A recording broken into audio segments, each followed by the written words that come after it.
Hello दोस्तों, कैसे हो आप सब। आई होप सब अच्छे होंगे। मेरा नाम है सुनील कुमार और आपका स्वागत अपने यूट्यूब चैनल गुप्ता लेक्चर्स में। तो बच्चों, अब हम स्टार्ट करने वाले हैं। आपके जो डिटरमिनेंट का जो टॉपिक था, हमने एक्सरसाइज 4.1 के सभी क्वेश्चंस को सॉल्व कर लिया है। उसके लिंक आप जाकर डिस्क्रिप्शन में देख सकते हैं। 2 वीडियोज़ में हमने उसको कंप्लीट किया है। ठीक है, अब हम नेक्स्ट टॉपिक बात करने वाले हैं, properties of determinants. Properties of determinants का मतलब ये है कि आपको एक्सरसाइज 4.2 को सॉल्व करना है, लेकिन उससे पहले आपको कुछ प्रॉपर्टीज़ जानी है जो बहुत ही इंपॉर्टेंट प्रॉपर्टीज़ है, जबकि पूरे डिटरमिनेंट में बहुत ज़्यादा काम आने वाली है।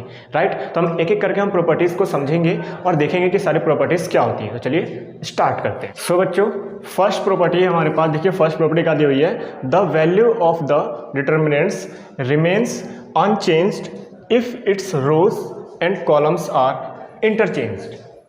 क्या बोला कि अगर आप किसी भी डिटरमिनेंट के अंदर आप रो और कॉलम को इंटरचेंज कर रहे हो। इंटरचेंज का मतलब क्या हुआ कि आपने रो को कॉलम में चेंज कर दिया, कॉलम को रो में चेंज कर दिया। राइट, जैसे आपने मैट्रिक्स में पढ़ा होगा, ट्रांसपोज जैसे हम निकालते हैं, सेम वैसे अगर आप चेंज कर देते हो किसी भी डिटरमिनेंट। जैसे एग्जांपल ले लेते हैं, मान लो हमने एग्जांपल लिया कि आपके पास एक डिटरमिनेंट है जिसका हमने नाम दे दिया A1, B1, C1, A2, B2, C2, A3, B3 and C3। हमारे पास ये डिटरमिनेंट है एक।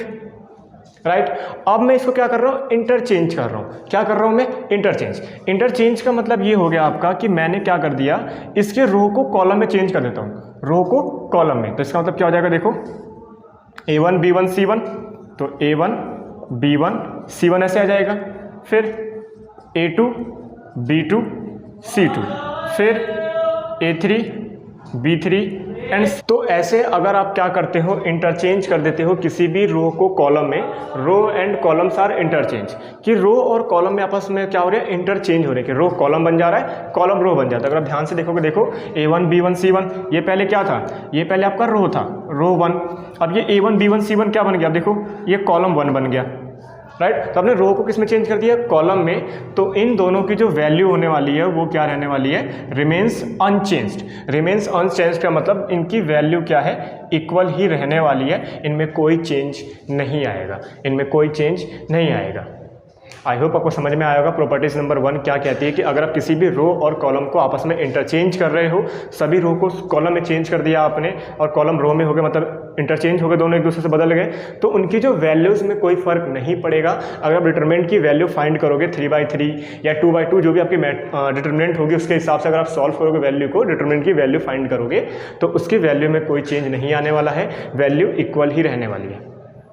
आई होप आपको समझ में आ गया होगा प्रॉपर्टीज नंबर 1 क्या है। सेकंड की बात करते हैं। सो बच्चों, प्रॉपर्टीज नंबर 2 देखते हैं। कोई दिक्कत नहीं है, इसमें डरने वाली कोई बात नहीं है। प्रॉपर्टीज नंबर हम 2 देखेंगे। इफ़ एनी 2 रोज और कॉलम, या तो रो या कॉलम, वो भी कितने, 2 of a determinant are interchanged. क्या कर रहे हैं, इंटरचेंज कर रहे हैं, then sign of determinants changes. क्या बोला इसने कि आपके पास कोई भी एक डिटरमिनेंट है, आप उस डिटरमिनेंट में या तो रो या कॉलम कोई एक लो, या तो रो करो या फिर एक कॉलम करो, कुछ भी करते हो। 2 रोज 2 कॉलम को अगर आप मतलब आपस में इंटरचेंज करते हो तो उसका जो डिटरमिनेंट का जो साइन है वो चेंज हो जाएगा। चेंज का मतलब अगर प्लस में है तो माइनस हो जाएगा, माइनस है तो प्लस हो जाएगा। जैसे एग्जांपल के तौर पे हम देखेंगे, मान लेते हैं कि हमारे पास एक डिटरमिनेंट है, ए डिटरमिनेंट है, उसकी वैल्यू ले लेते हैं, चलो A B C D E F G H I। हमने एक डिटरमिनेंट लिया ये। अब मैं क्या कर रहा हूं, मैंने कहा कि एनी टू रोज और कॉलम्स, या तो 2 रो या 2 कॉलम, मर्जी कुछ भी है। हम दोनों लेके एग्जांपल्स हम दोनों लेके समझेंगे। हम पहले लेते हैं, चलो रो। हम किसी भी 2 रोज को क्या करते हैं, इंटरचेंज करते हैं। इंटरचेंज मतलब कैसे, मुझे पता है कि ये R1 होता है, ये R2 होता है, ये R3 होता है। तो मैं क्या कर रहा हूँ, मैं R1 और R2 को इंटरचेंज कर रहा हूँ। आपने मैट्रिक्स में भी पढ़ा होगा, ये इंटरचेंज का साइन होता है कि आपने R1 को R2 से और R2 को R1 से क्या कर दिया, इंटरचेंज कर दिया। कहने का मतलब कि जो वैल्यूज़ R1 पे है वो R2 पे आ जाएंगी, जो R2 पे है वो R1 पे आ जाएंगी। तो आपका जो फाइनल बनेगा वो ऐसा बन जाएगा, DEF आपका ऊपर आ गया R2 और R1 आ जाएगा नीचे ABC और ये जाएगा GHI। तो अगर आप ऐसे सॉल्व करते हो तो आपको बाहर क्या लगा देना है, माइनस। क्या लगा देना है, माइनस। क्यों? क्योंकि ये वाली वैल्यू किस में है, जब कोई साइन नहीं होता तो क्या होता है, प्लस का होता है। तो साइन क्या हो गया, चेंज। क्या बोला उसने कि the sign of determinants changes, जो साइन होता है वो क्या हो जाता है, चेंज हो जाता है। इसका मतलब अगर प्लस का है तो माइनस का हो जाएगा, अगर बाई चांस ये माइनस का होता तो ये प्लस का हो जाएगा। साइन क्या होता है, चेंज होता है। अगर आप किसी भी दो रो या कॉलम को आपस में इंटरचेंज करते हो तो डिटरमिनेंट का साइन क्या होता है बच्चों, चेंज हो जाता है। ये कहती है आपकी प्रॉपर्टीज नंबर सेकेंड। अब एग्जांपल हम कॉलम से भी ले लेते हैं, इसी का हम क्या करते हैं, कॉलम से भी एग्जांपल ले लेते हैं। अब मैं देखता हूँ ये हमारा C1, ये हमारा C2 और ये C3, right, C1 C2 C3। तो अब मैं चलो ऐसे करता हूँ कि मैं C2 और C3 को आपस में इंटरचेंज कर देता हूँ इससे, है ना। C1 और C2 को आपस में क्या करो, इंटरचेंज, यानी C2 के प्लेस पे C3 और C3 के प्लेस पे C2। तो इसको कैसे लिख दोगे आप, A D और G तो सेम रहने वाला है C1। आप C2 और C3 को करें तो C3 आ जाएगा 2 पे, तो आ जाएगा C F I और ये पहुंच जाएगा B E H। चेंज कर दिया हमने, यानी देखो ये पहले क्या था, C3 था तो हमने यहाँ लिया है C2 पे, अभी C2 बन गया। जो पहले C3 था वो C2 बन गया, जो C2 था वो C3 बन गया। तो साइन क्या आ जाएगा बाहर, माइनस, क्योंकि ये प्लस का था तो माइनस, और अगर ये माइनस का होता तो प्लस। यानी साइन क्या कर देते हैं हम, चेंज कर देते हैं। अगर आप किसी भी टू रोज या कॉलम को किसी भी डिटरमिनेंट के अंदर आप इंटरचेंज करते हो आपस में, तो उनके साइन क्या हो जाती है, चेंज हो जाती है उस डिटरमिनेंट की। ये है प्रॉपर्टीज नंबर सेकेंड। ओके बच्चों, बात करते हैं थर्ड की। ओके बच्चों, नेक्स्ट देखते हैं थर्ड प्रॉपर्टीज। थर्ड प्रॉपर्टी आपकी क्या कहती है, देखिए यहाँ पे कि इफ एनी टू रोज और कॉलम्स, फिर से वही बात आ गई, या तो दो रो या दो कॉलम ऑफ अ डिटरमिनेंट, किसी भी एक डिटरमिनेंट का, आर आइडेंटिकल, यानी अगर आपके किसी भी एक डिटरमिनेंट के दो रो या दो कॉलम आइडेंटिकल है। अब ये आइडेंटिकल का मतलब क्या, आइडेंटिकल का मतलब है कि all corresponding elements are same, जो उसके एलिमेंट्स होंगे ना वो सेम होंगे। अगर फर्स्ट पे फर्स्ट, सेकंड पे सेकंड, थर्ड पे थर्ड, जो कॉरस्पॉन्डिंग एलिमेंट्स होंगे वो क्या होते हैं, सेम होते हैं, यानी आइडेंटिकल होते हैं। Then value of determinant is zero. क्या हो जाएगा, उस डिटरमिनेंट की वैल्यू क्या हो जाएगी, जीरो। कंप्लीट खत्म। कहने का मतलब क्या हुआ कि अगर मान लो बाय चांस मैंने कहा एक डिटरमिनेंट ले लेते हैं A, उसकी वैल्यू ले लेते हैं, चलो दोबारा से वही ले लेते हैं, ABC, ये हो गया DEF और GHI। मान लो मैंने ये लिया, तो अगर मैं ध्यान से देखूं तो इसमें कुछ भी सेम नहीं है, अलग अलग है सारी। लेकिन अगर मैं इसी को थोड़ा चेंज ऐसे कर दूं, मान लो आपका डिटरमिनेंट ऐसे दिया हो कि यहाँ भी A है, यहाँ B है और यहाँ C है, राइट, कुछ ऐसा एलिमेंट दे, मतलब हमने यहाँ तो ABCD मान के चल रहे हैं, लेकिन क्वेश्चन में तो कुछ भी हो सकता है ना, 2 3 4 एक्सेट्रा, कोई भी आपका नंबर हो सकता है। तो हमने क्या देखा यहाँ पे कि ABC और ABC, तो एक डिटरमिनेंट के दो रोज के कॉरस्पॉन्डिंग एलिमेंट्स क्या है, इक्वल है। कॉरस्पॉन्डिंग एलिमेंट्स का मतलब फर्स्ट पे फर्स्ट, सेकंड पे सेकंड, थर्ड पे थर्ड, भी बताया था मैंने। तो ये रोज है, देखो अगर मैं बात करूँ तो ये आपका R1 है और ये आपका R3 है। तो R1 और R3 क्या है, आइडेंटिकल है। क्या है, आइडेंटिकल है, यानी इसके कॉरस्पॉन्डिंग एलिमेंट्स क्या है, इक्वल है। तो आप डायरेक्ट क्या करोगे, इक्वल करके इसका आंसर कितना लिख दोगे, जीरो, बस बात खत्म। यानी आपकी यही एक प्रॉपर्टीज है। थर्ड नंबर की प्रॉपर्टी क्या कहती है कि अगर आपका कोई भी किसी भी डिटरमिनेंट के दो रोज या दो कॉलम आइडेंटिकल होते हैं तो उस पूरे डिटरमिनेंट की जो वैल्यू होगी वो जीरो होगी। आप चाहो तो प्रूफ करके भी देख सकते हो। अगर आप इसका एक्सपेंड करोगे 3/3 का डिटरमिनेंट का, तो आपका आंसर लास्ट में जीरो ही आएगा, सारे वैल्यूज में कट जाती है, ठीक है। तो आपका आंसर कितना आएगा, जीरो ही आने वाला है, राइट। तो ये है आपकी प्रॉपर्टीज नंबर थर्ड। सो बच्चों, प्रॉपर्टीज नंबर 4 देखते हैं। प्रॉपर्टीज नंबर 4 क्या कहती है कि if each elements of a row और अ कॉलम, यानी एक रो और एक कॉलम के ईच एलिमेंट्स मतलब सभी एलिमेंट्स में ऑफ अ डिटरमिनेंट, एक डिटरमिनेंट का, is multiplied by a constant के। क्या कहा उसने कि अगर आप किसी एक डिटरमिनेंट के किसी एक रो या कॉलम के सभी एलिमेंट्स के साथ आप किसी कांस्टेंट के से मल्टीप्लाई करते हो, दोबारा बोलते हैं कि अगर आप किसी भी एक डिटरमिनेंट के किसी एक रो या एक कॉलम, या तो रो या कॉलम में अगर आप किसी कांस्टेंट के, अभी कांस्टेंट के का मतलब यहाँ पे नंबर कुछ भी हो सकता है। कांस्टेंट के का मतलब क्या, कुछ भी नंबर हो सकता है आपका, जो आपका अकॉर्डिंग टू क्वेश्चन जो आपका डिटरमिनेंट दिया होगा उसमें किससे मल्टीप्लाई करें वो हमें देखना होगा। तो अगर आप किसी भी कांस्टेंट के से मल्टीप्लाई करते हो then its value gets multiplied by के।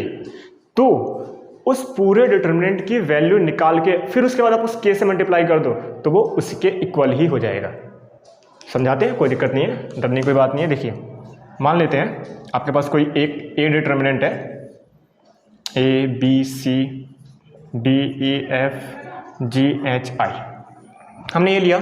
मैंने कहा कि इसके किसी एक रो या एक कॉलम, चलो हम R1 में मैं करता हूँ क्या कि सब में मैंने k से मल्टीप्लाई कर दिया। क्या कर दिया, मैं बोला था ना कि एक रो या एक कॉलम, तो किसी एक रो में हमने कांस्टेंट k से मल्टीप्लाई किया, तो जो उसकी पूरी वैल्यू होगी, तो आप क्या करो, पहले a का डिटर्मिनेंट फाइंड कर दो, उसके बाद k से मल्टीप्लाई कर दो, तो दोनों आपस में क्या हो जाएंगे, इक्वल। क्या हो जाएंगे, इक्वल हो जाएंगे। एक एग्जाम्पल और लेते हैं, कोई दिक्कत नहीं है। अब इस बार एग्जाम्पल लेते हैं नंबर से। मैंने एक ए डिटर्मिनेंट लिया, मैं ले लेता हूँ यहाँ पे 2 3 4 5 6 7 8 9 10, ठीक है। मैंने एक डिटरमिनेंट लिया ये। अब मैं कहता हूँ कि मैंने R1 में क्या कर दिया, मल्टीप्लाई कर दिया कितने से, चलो 5 से।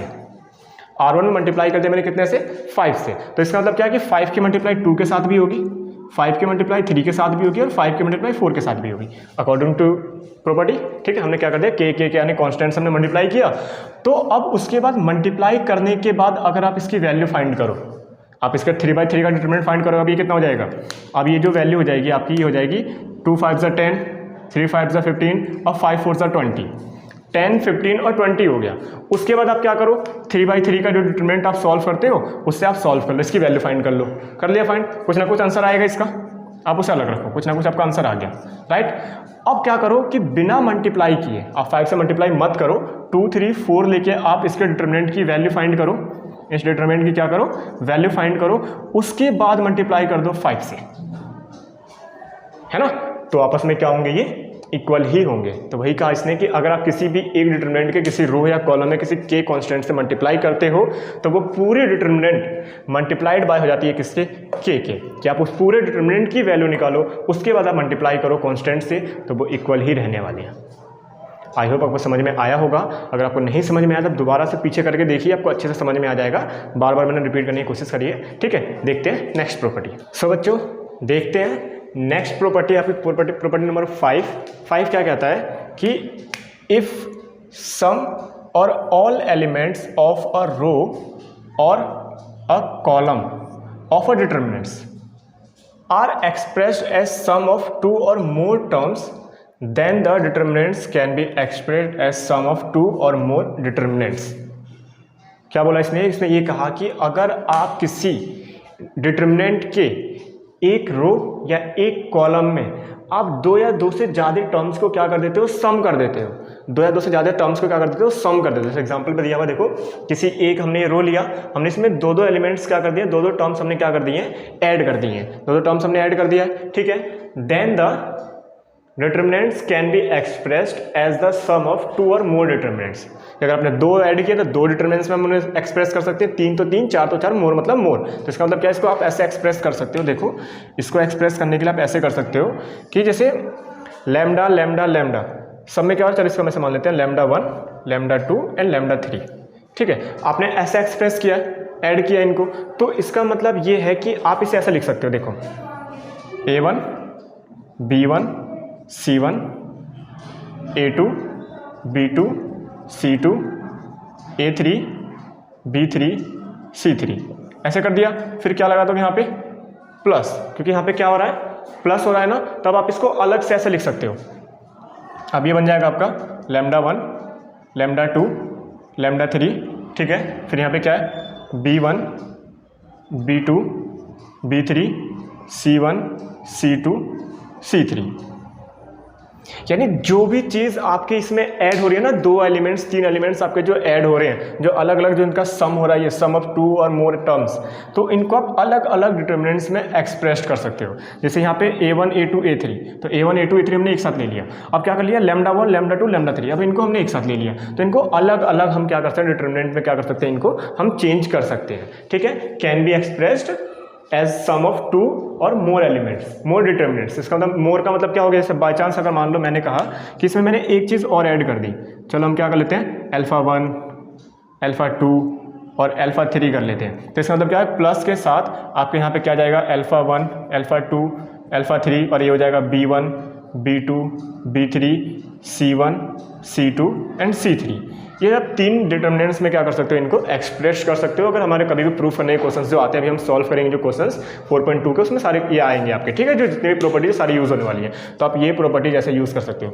दोबारा से रिवाइज करते हैं कि अगर आप किसी भी डिटर्मिनेंट के एक एलिमेंट एक रो या एक एलिमेंट के सभी या कुछ एलिमेंट्स में आप क्या करते हो, उसमें 2 या 2 से ज़्यादा टर्म्स को ऐड कर देते हो, सम कर देते हो, तो उनको हम अलग अलग डिटर्मिनेंट्स के रूप में एक्सप्रेस कर सकते हैं। जैसे ये अलग अलग A1, अलग अलग A2, फिर A3, λ1, λ2, λ3, α1, α2, α3 हमने अलग अलग कर दिया।